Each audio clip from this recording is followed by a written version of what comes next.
Tandas rumah korang nampak bosan? Nak premium macam hotel? Jangan risau, W Lighting Bath and Kitchen boleh bantu anda.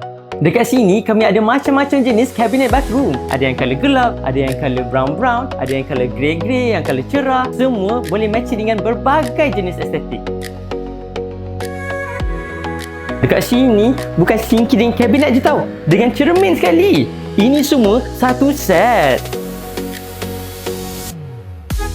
Bukan setakat sinki tandas je, sinki dapur pun kita ada. Macam-macam jenis pula tu. Ada yang biasa, ada yang ada dua, ada yang ada honeycomb texture.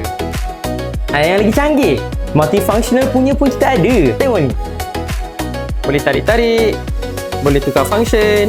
Kat sini pun sama, dia punya pressure pun boleh adjust. Bukan tu je, dia datang sekali dengan cutting board. Tak puas hati dengan design tab? Tak apa, kita ada banyak jenis. Ada yang silver, ada yang hitam, ada yang warna emas juga. Tadi dah pilih untuk tandas yang kitchen kan? Nak bagi nampak lagi estetik dengan premium, pasanglah kita orang punya flooring SPC. Ada banyak jenis. Untuk ruang tamu, untuk bilik, lepas tu dia punya material kalis air. Dah pilih dah? Tunggu apa lagi? Datanglah ke W Lighting Bath and Kitchen sekarang.